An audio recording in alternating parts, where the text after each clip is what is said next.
chapter, A Truly Beautiful Mind by Albert Einstein. As we all know that Albert Einstein, when he was born, no one thought that he would become one of the greatest thinkers of the world.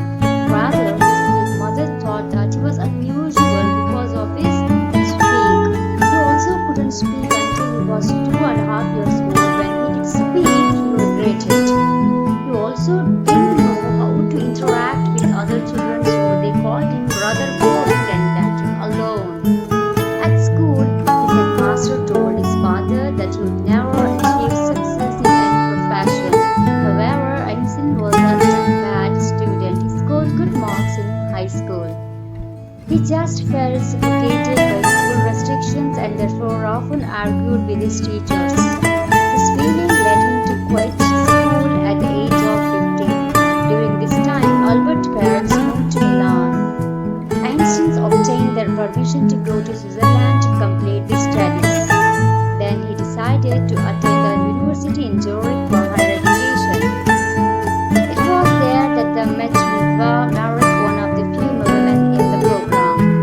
She had moved to Switzerland because it had one of the few universities where women could get degrees. Einstein and Milva fell in love. His mother, however, disapproved of Milva. She thought Milva was too much like Einstein. Despite that, Einstein married her in 1903 and they had two sons. Subsequently, however, a few years later, they got divorced. Einstein then married his cousin Elsa the next year. While these personal events were going on, Einstein had completed his studies. He started working as a teaching assistant. He also gave private lessons.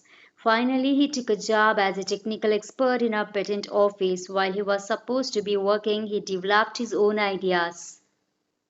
This led to the publication of his general theory of relativity, which proposed that time and space weren't fixed entities. It was successfully proven in 1919, and the newspapers called it a scientific revolution, and Einstein was awarded the Nobel Prize in the year 1921 for physics. When the Nazis came to power in 1933, Einstein emigrated to the United States. And worried about the discovery of nuclear fission in Berlin and its disastrous consequences, Einstein wrote a letter to the American President Franklin Roosevelt, stating this led to Americans developing their own atom bomb and bombing the Hiroshima and Nagasaki, the towns. Einstein was deeply affected by this incident. He wrote a letter to the United Nations proposing the formation of the world government in a single political team. This time, however, no one listened. So the Einstein Undaunted advocated for an end to arm buildup and campaigned for peace and democracy. So upon his death, he was not only known as a scientific genius but also as a visionary and a world citizen. This is about the whole summary of the lesson, The Truly Beautiful Mind.